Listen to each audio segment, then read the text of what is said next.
trading, los gráficos, el análisis técnico, correrá a cuenta de José Luis Herrera de Banco Big y José Lizán de Retro Magnum SICA. ¡Vamos allá!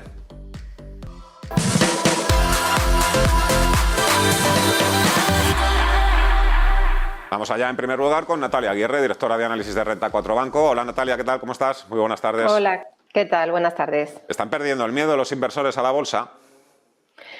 Bueno, yo os diría que poco miedo han tenido, ¿no? Porque es verdad que cuando se produjo la invasión de Ucrania por parte de Rusia el 24 de febrero tuvimos un primer movimiento a la baja, que es verdad que ya venía produciéndose porque las bolsas empezaron cayendo precisamente por ese temor a subidas aceleradas de tipos de interés que luego se intensificaron con la invasión de Ucrania por todo el shock inflacionario que supone tanto en energía como en alimentos, pero es que la realidad es que a pesar de esa bajada inicial, las bolsas, en concreto la española, ha recuperado todo lo perdido desde la invasión, desde el inicio del conflicto bélico. Las bolsas europeas están ahí un pelín por debajo y las bolsas americanas han superado los niveles preinvasión, y eso la verdad es que quizá pueda parecer un tanto llamativo teniendo en cuenta los riesgos, como bien comentabas, que se abren sobre el crecimiento por el conflicto bélico, por la política cero COVID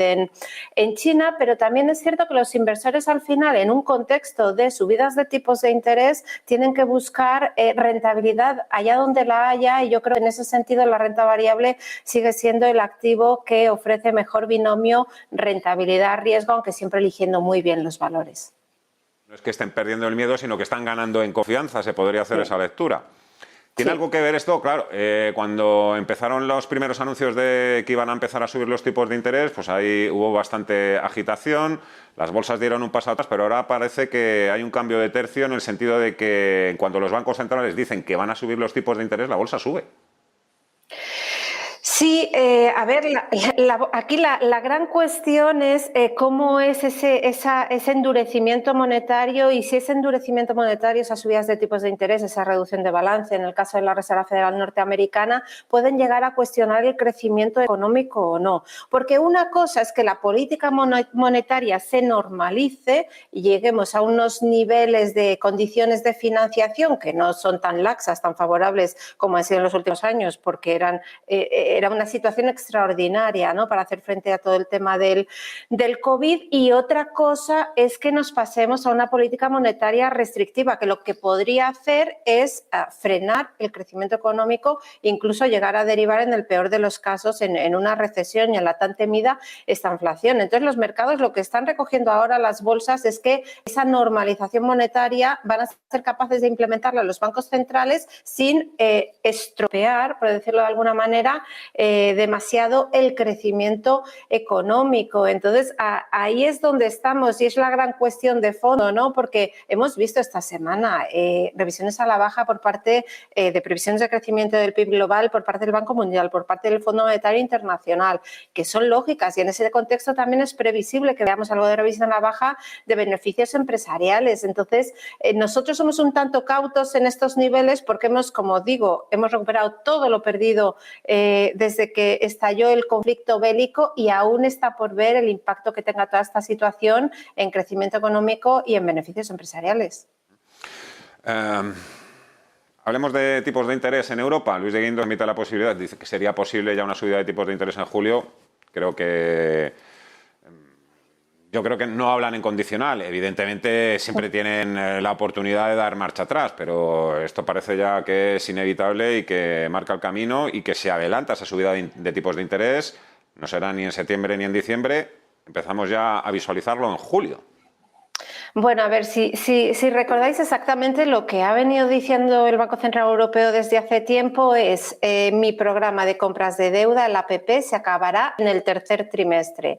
Claro, tercer trimestre, lógicamente son 3 meses, ¿no? Entonces la cuestión, si empiezan a subir tipos, nada más acabarse el programa de compras de deuda, que podría fácilmente ser en julio. Lo que ha dicho Lagarde hasta ahora es: finalizo mi programa de compras y a partir de entonces los tipos pueden empezar a subir en cuestión de una semana, de meses. O sea, lo ha dejado totalmente abierto. ¿Totalmente abierto a qué? O sea, ellos lo que quieren tener es la máxima flexibilidad posible y toda la opcionalidad para ver cómo van yendo los datos tanto de inflación como de crecimiento, para en ese sentido, según vayan yendo, acelerar o ralentizar el ritmo de subida de tipos. Cuanto más persistentemente alta se mantenga la inflación, que la tenemos en 7,5 y no sé todavía si hemos visto el pico porque va a depender mucho de energía y de alimentos. Pero cuanto más alta esté la inflación, antes empezarán a subir los tipos de interés, pero cuanto más presión a la baja haya sobre el crecimiento económico, por todo el tema que comentábamos del conflicto bélico,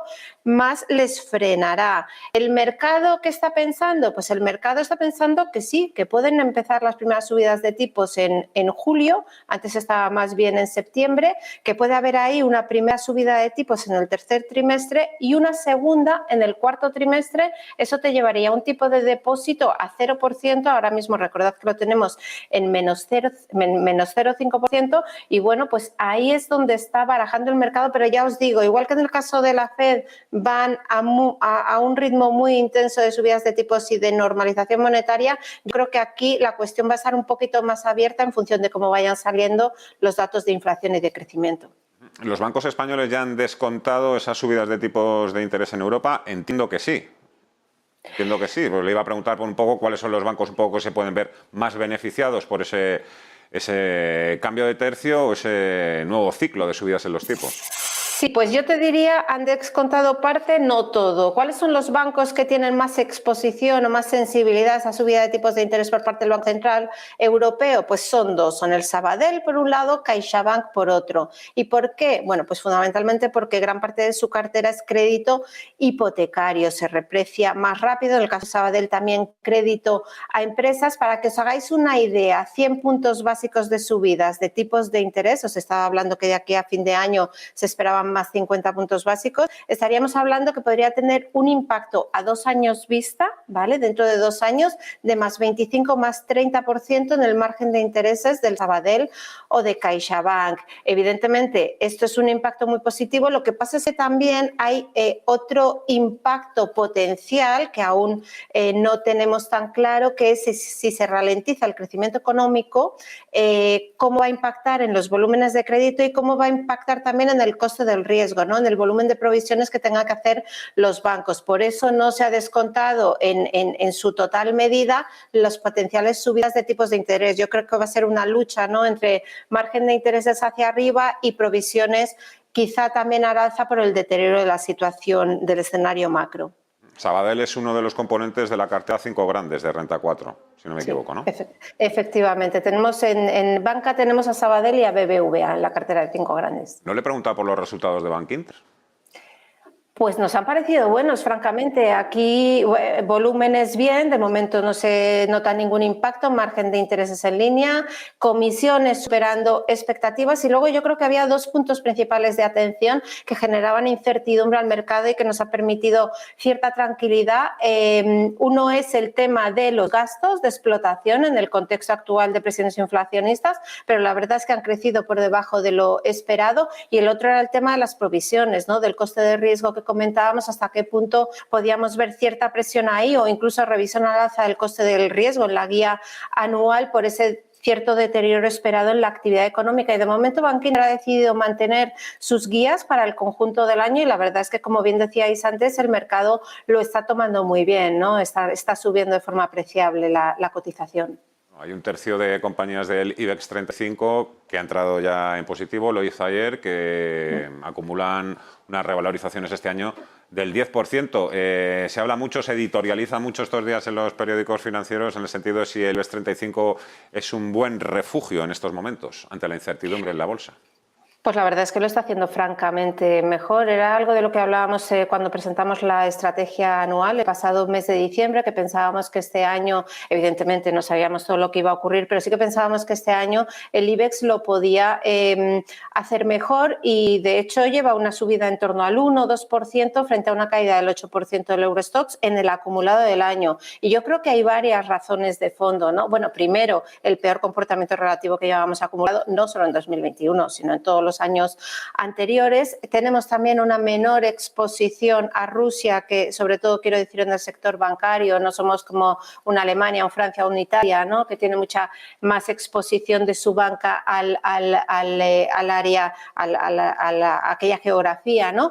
Estamos en un contexto de normalización monetaria con mucho peso del sector bancario en nuestro índice, eso también nos está apoyando en positivo, y luego es verdad que la exposición a Latinoamérica nos está ayudando, Latinoamérica que lo está haciendo muy bien, ¿no?, en el contexto actual de precios al alza de las commodities, y luego el riesgo regulatorio de las utilities que parece que se ha apacado en cierta medida. Yo creo que son todo al final factores que se han ido combinando para permitir un mejor comportamiento relativo del IBEX frente a Europa y que, bueno, que esperemos que continúe en los próximos meses.